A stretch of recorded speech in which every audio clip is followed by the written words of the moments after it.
Good morning, Vietnam. I'm back again for around my 15th or maybe even 17th podcast. I know not too many people have watched them, but I hope you start to. And of course, if you could press subscribe and like and leave a comment, it would be greatly appreciated. But today's topic is the international war failures and massacres that have been going on since humans were on the planet, of course. And I'm going to talk about them, a few of them briefly, and leave my notes as a second video to follow this video if you want to see my notes and also the excerpts and also the reference, the IRLs, the computer, the references you can find on the internet. And with all these conflicts, wars, murders, massacres, it's always about remembering almost only the soldiers who have died.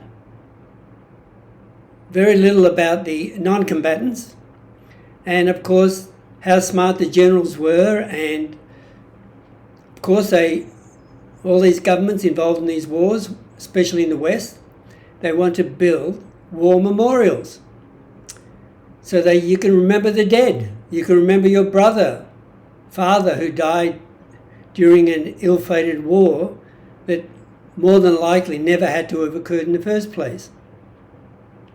And of course on some of them they are writing the names of these people, like the memorial wall in Washington, D.C. on the Vietnam War.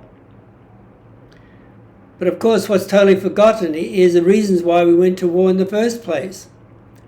And as everyone with any intelligence knows, history repeats itself, and especially Western people have a very short memory on wars, especially. So why were all these decisions made? Well, they all disappear. Suddenly, you have to, and one of the great things about the internet, you can still find, and people are researching and writing great articles on things like wars and massacres. Now, there are always unintended consequences for all these actions, and of course some intended, which I'll bring up later when I discuss these massacres. And of course, again, there's going to be some blowback, because there always is in winds of war. So, one example,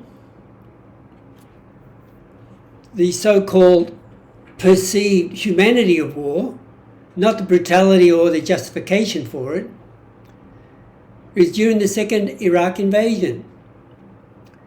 President Bush wouldn't allow any video or photographs of the returning dead soldiers and of their caskets. So this way, the American public never saw all the dead soldiers who were returning back home in their caskets. And even though during the second invasion, which technically ended in 2000, for 10 years it went on from 2003 to 2013, there were 4,500 US soldiers roughly died, but 32,000 wounded. This, to me, is the really hidden truth about the second Iraq invasion, that 32,000 people, mainly men soldiers, returned severely wounded, brain damage, missing many limbs. And of course we know that how many soldiers commit suicide daily, especially in the US. And, well, all these people are returning alive because of the advanced medical treatments they can get within an hour or two of being wounded in Iraq. So before the Iraq second invasion, my guess at least half of these people would have died.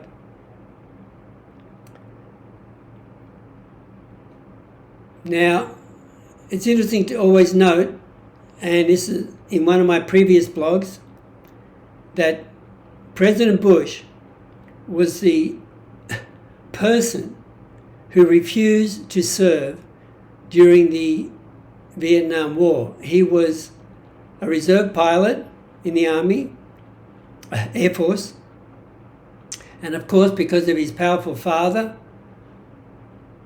and their political connections, he managed not to serve during the war.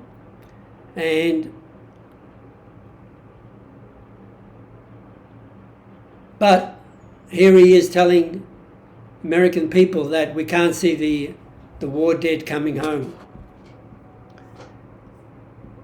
So what is the meaning of massacre?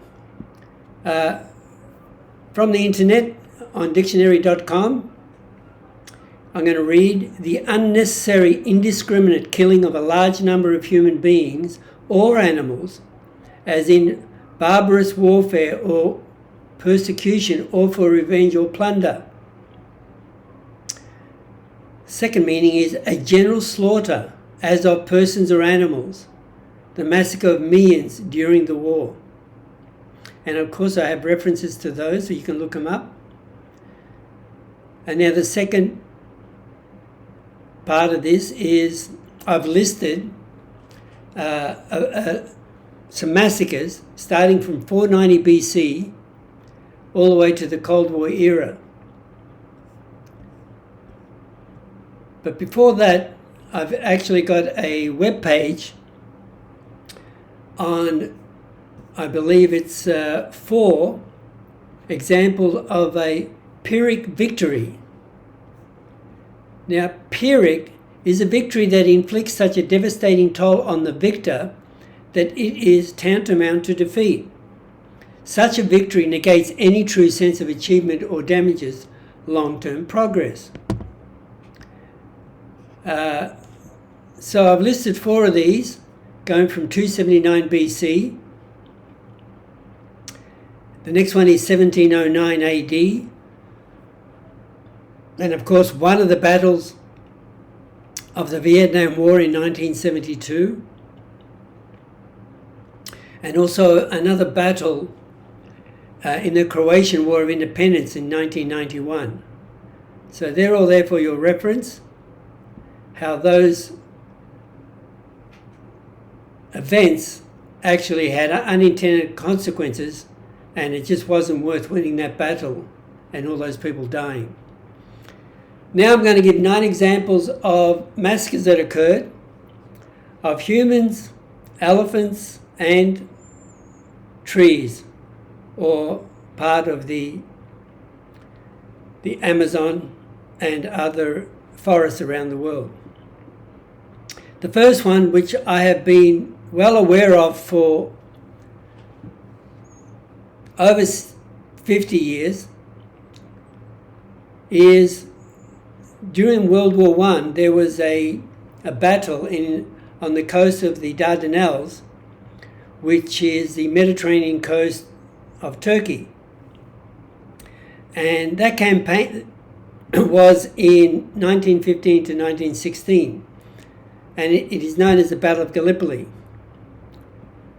It first started with a failed Navy attack on the coast, and then which started in February-March, and then later, under the control of the British generals, the with French troops, Australian and New Zealand Army Corps.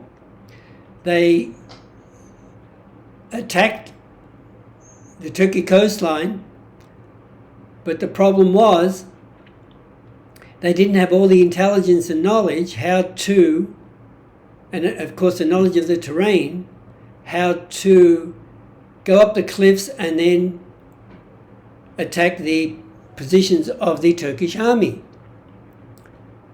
The consequence of those actions, the stupidity and the lack of knowledge of the terrain, and of course the fierce, apparently, suddenly, of the Turkish army, some 480,000 Allied forces took part in that Gallipoli campaign. 250,000 Allied troops were slaughtered during that campaign. I correct that. They weren't slaughtered. 46,000 died. 250,000 casualties. And on the Turkish side, there was almost the same figures, with 65,000 killed.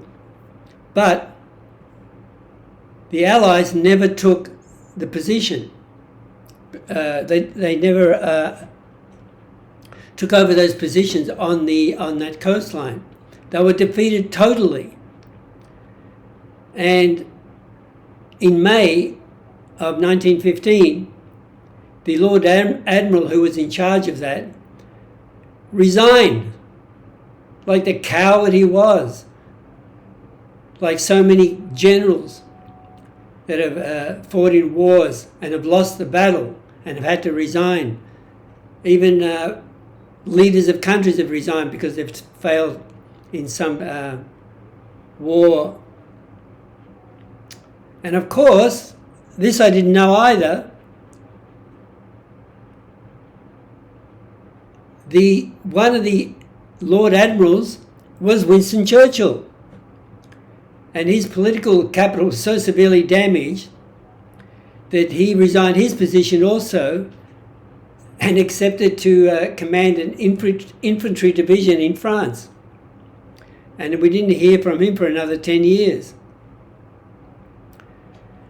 The second one is also close to my heart. It was during the Vietnam War. I'll correct that. It was the French wars against the Vietnamese, which was roughly 100 years. The Vietnamese, or at least the Northerners, never stopped fighting the French occupation of Vietnam. And in 1954, there was a major battle, and it was called the Battle of Dien Bien Phu. And the Vietnamese army surrounded the encampment of the French soldiers, and there was about 15,000 troops, French troops. Of the 11,000 that were captured after the battle, only 3,300 survived, in imprisonment, of course.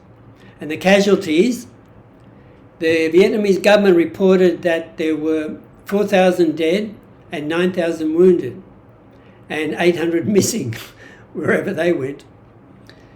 The French estimated what they called the North Vietnamese, the Viet Minh, as 8,000 dead and 15,000 wounded, which is more or less double the figures that the Vietnamese government at the time stated. There is many books written about how many actually died. One book estimated that nearly 23,000 Vietnamese soldiers died from the original force of 50,000.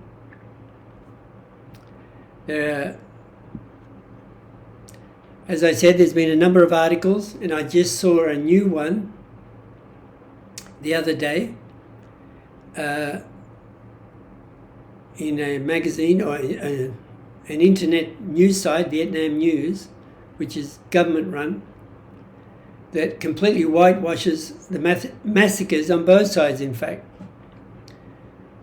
So it's referenced here, and if you want to look it up.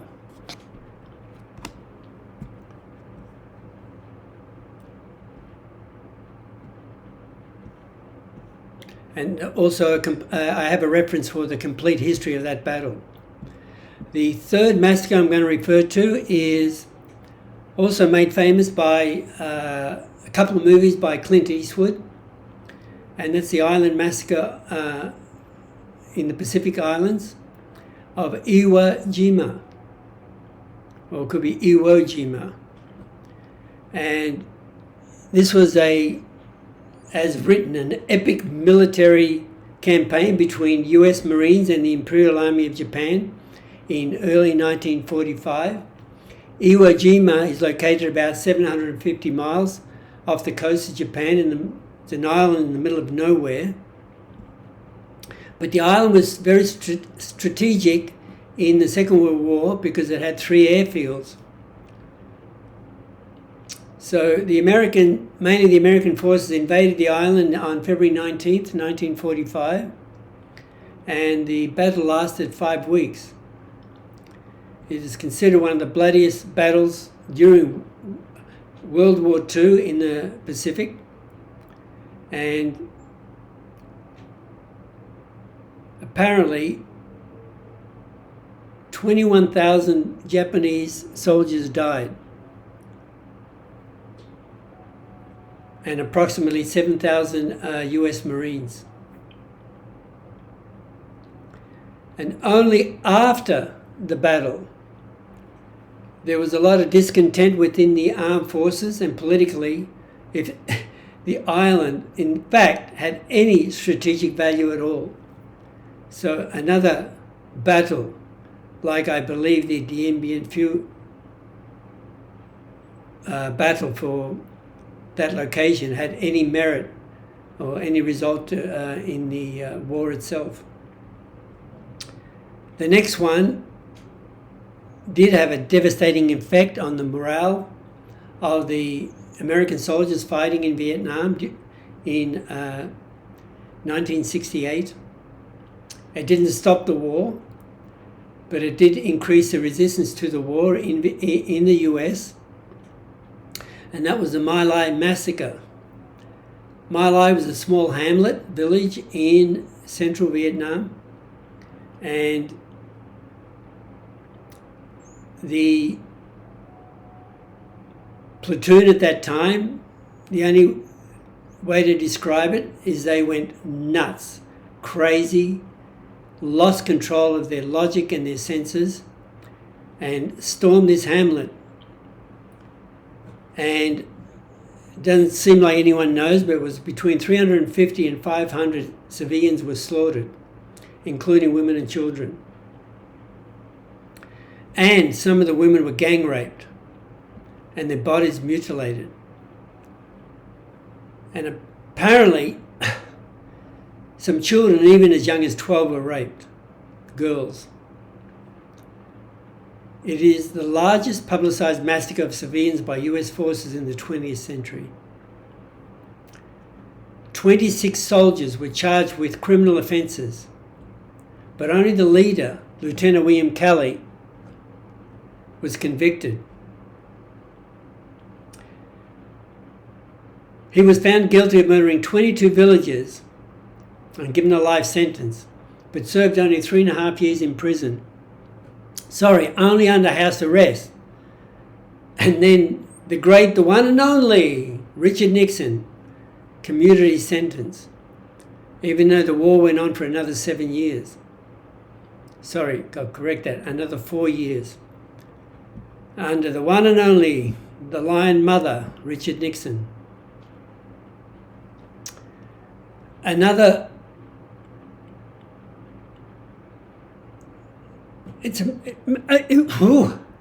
me clear that up.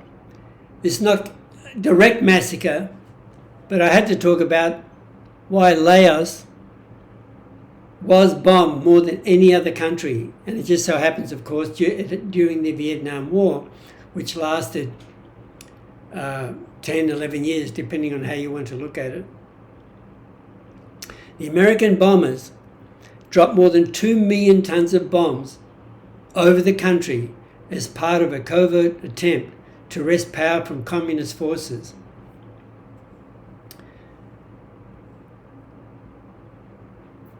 I'm going to quote from what President Kennedy said about this bombing.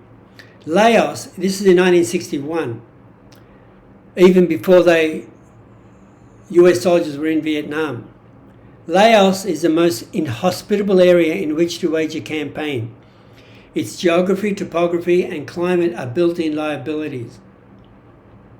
So, they just bombed the shit out of it to try and stop the supply lines of the Russian and Chinese support of the Vietnam, the Communist Party. The Viet Cong and the Viet Minh were just starting to infiltrate into the South to try and take over the South back in 61, and it started to escalate in 62. They actually began the bombing in 1964, and these planes actually flew out of Thailand. I'm going to quote this again. The United States eventually dropped the equivalent of a plane load of bombs every 8 minutes, 24 hours a day for 9 years. I lost for words. I know I've written this up and I've read it, but it's just unbelievable. These people that are sitting 10,000 miles away somehow justify dropping these bombs and killing so many people just because maybe they'll hit a train, or maybe they're going to hit a convoy of trucks bringing ammunition into a country that's defending itself from the French and eventually, of course, the US. When they decided that the North were never going to be allowed to occupy the South and become a communist country. Of course, they didn't learn anything from the Korean War, and the two biggest failures of the American war machine have been the Korean War and the Vietnam War. But, of course, as I said earlier, people, army, the war machine in America has no limits, no bounds. It's just about making goddamn money. So,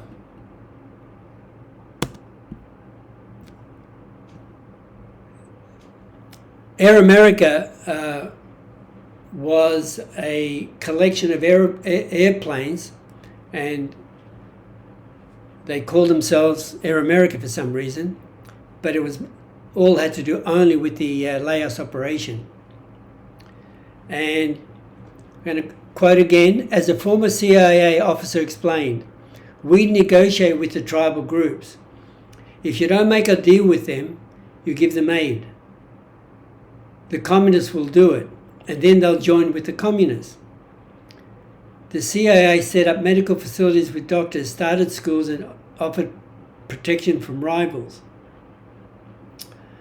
But of course, people always take the best deal they can. But what's even more interesting, of course, Air America was always transporting illicit goods. And because in that area, as you may know, it's a perfect climate to grow poppy. So there was actually a movie made called America, starring Mel Gibson and Robert Downey Jr. And it was, I don't know if you recall the movie, I forget this part, but the opium was transported through these government planes. My question is, where did all that opium go? Well, we know where the crack cocaine ended up in the 80s.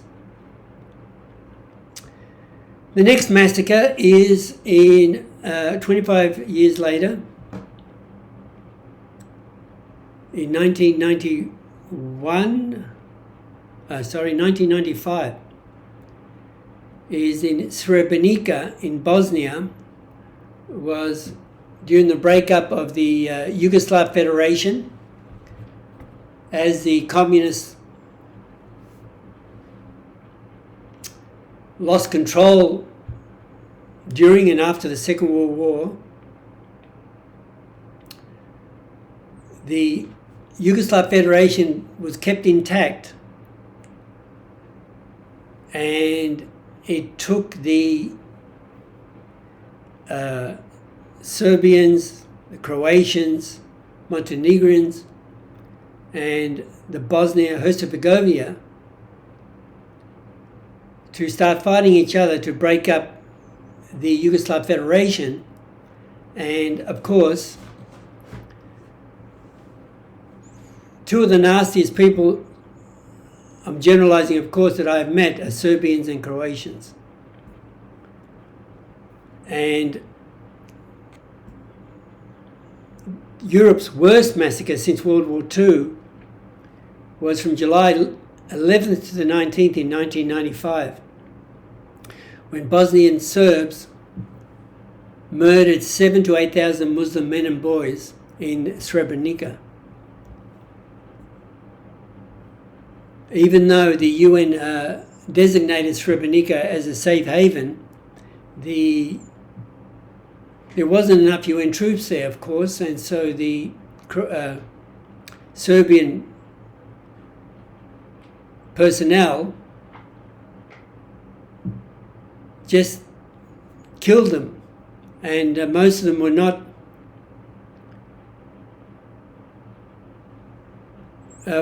in the army. They weren't army personnel. They were just innocent civilians, and they just trucked them to sites and dug up these massive graves and gunned them down and then buried them.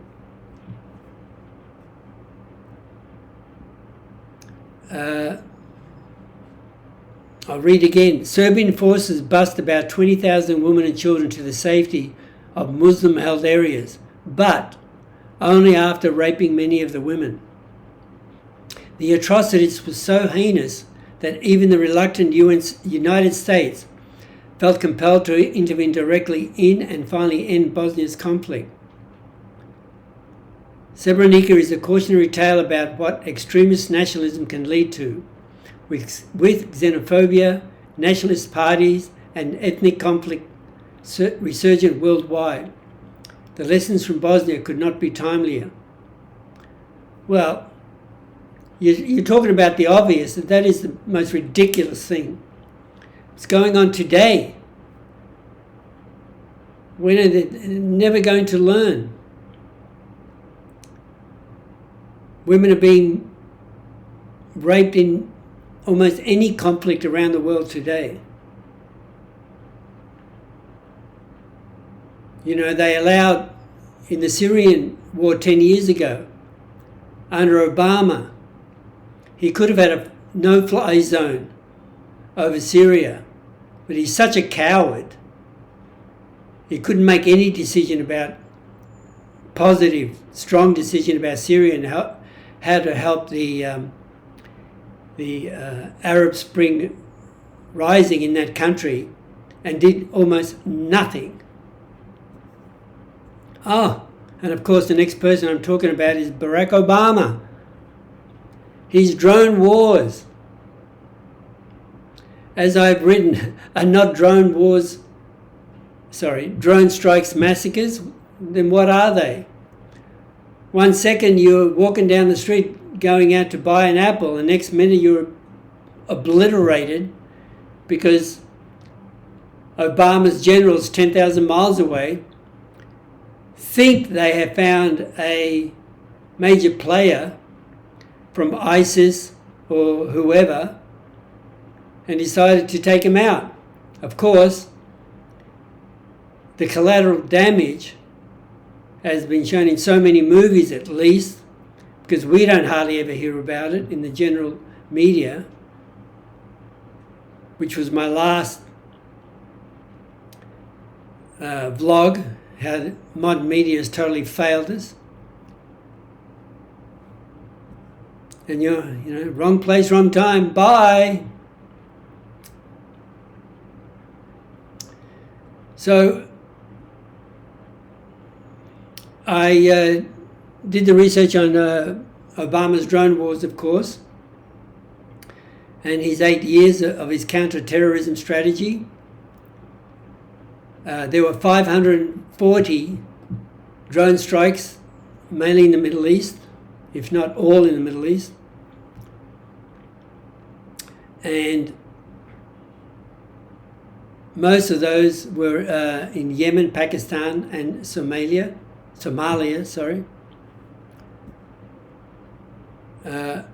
One of the last drone strikes under Obama that we know of course,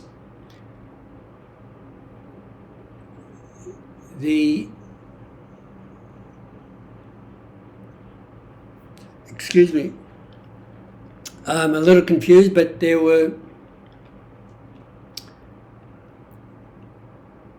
the 542 drone strikes killed an estimated 3,797 people. Excuse me, and only 324 civilians. I mean, how do they even determine it? Everyone's obliterated.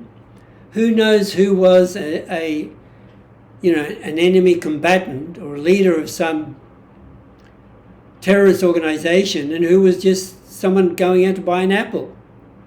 How could only less than 10%, 8% of people in those drone strikes would have been civilians? It's just ridiculous, these numbers they come up with and try and convince the public that they're doing it somehow for America's benefits, killing one guy 10,000 miles away.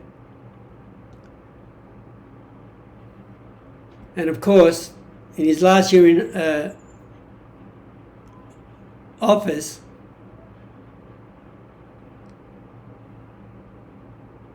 one of his quotes was, I'll quote, of course, "Turns out I'm really good at killing people. Didn't know that was going to be a strong suit of mine." Yeah, well, there you go. The great Barack Obama. Of course, we have to mention Bill Clinton now. The Al Shifa pharmaceutical factory. How a wag the dog, as it's termed. How politicians tried to use a war or an attack or a bombing or an assassination to deflect interest or some sort of investigation into the president's activities. And in this case, it was Bill Clinton's affair with Monica Lewinsky. And just as that was announced, his grand jury testimony was on August 17th, 1998. On the 20th of August, 3 days later, there were missile attacks against Al-Qaeda in Afghanistan and the bombing of the Al Shifa pharmaceutical factory in Khartoum, Sudan, in the so-called retaliation of the US embassy bombings in 1998.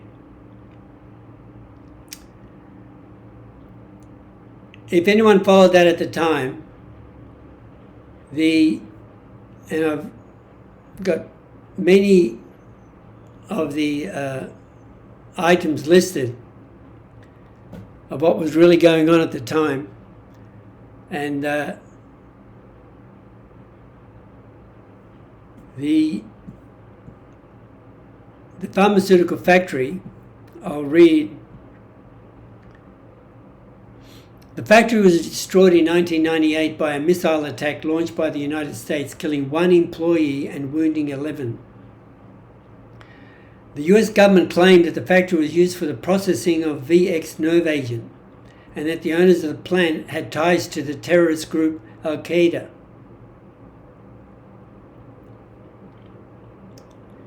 The German ambassador in Sudan at the time said it was mainly producing human medicines such as antibiotics, anti-malarial medication, anti-diarrheal medication, infusion fluids, and some veterinary medicines.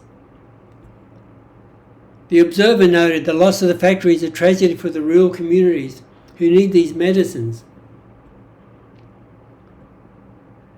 In The Guardian a month later, the article read, provided 50% of Sudan's medicines. Christopher Hitchens even wrote that the factory could not have been folded into a tent and spirited away in a day or so. And the United States has diplomatic relations with Sudan. Well then, what was the hurry? There is only one possible answer to that question. Clinton needed to look presidential for a day. Yeah, our great presidents of the USA. Is there one that wasn't a complete smug? And now we're getting to non-human massacres. I actually came across this item at least a year ago, between 1 and 2 years ago, when I saw the gentleman, the ecologist Alan Savory, interviewed, and he was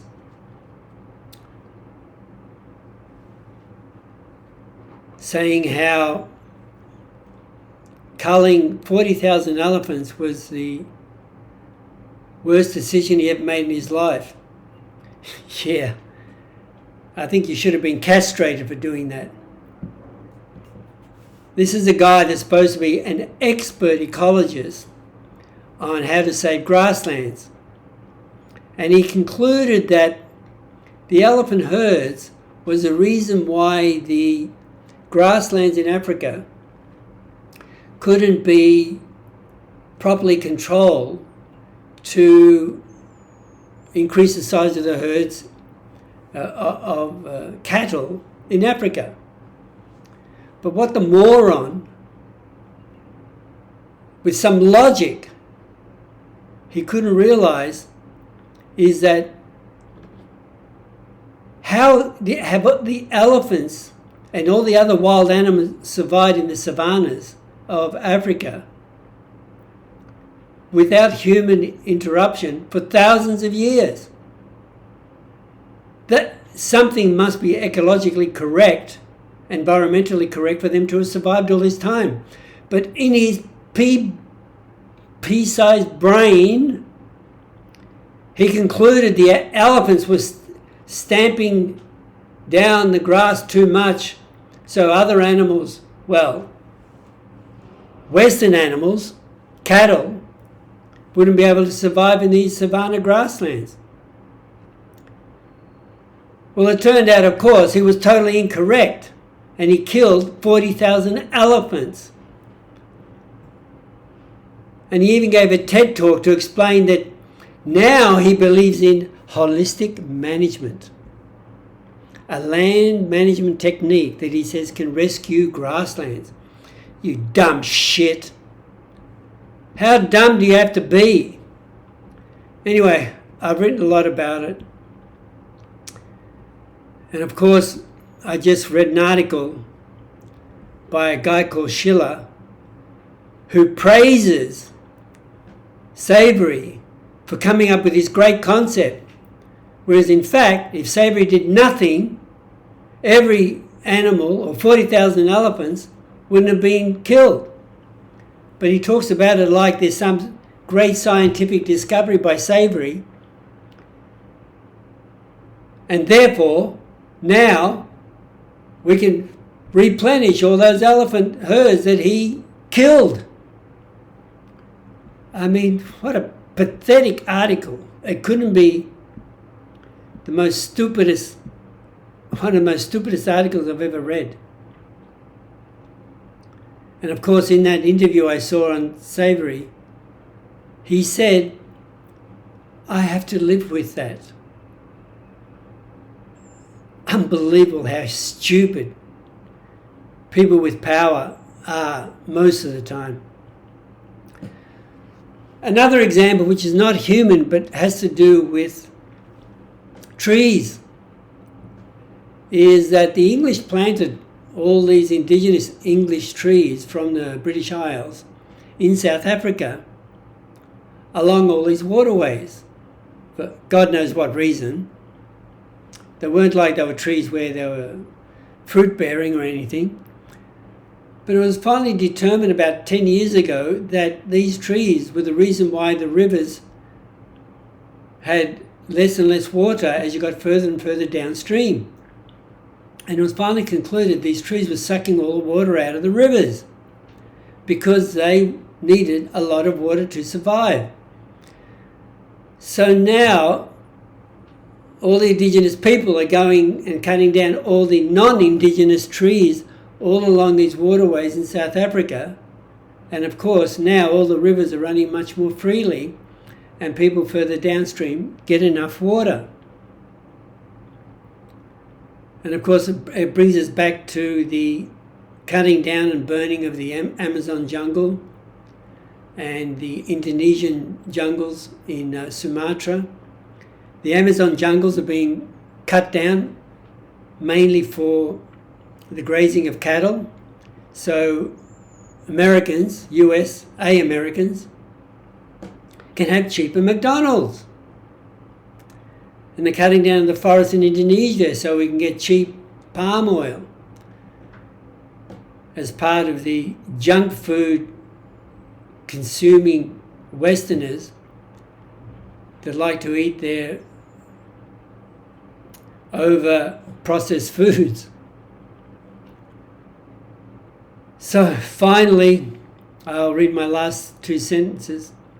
This is exactly why the so-called experts make all the stupidest, dumbest decisions, mistakes that can possibly be made. Where is Richard Dawkins when you need him? And of course, you can't go as dumb and as stupid as economists. The damage they do every year to the economies around the world. The reserve banks, I mean, they've got to be the dumbest collection of people on this planet, and we still allow them to make all our decisions. And finally, leave nature alone. We cannot be, it's impossible to be, smarter than nature. No respect for nature.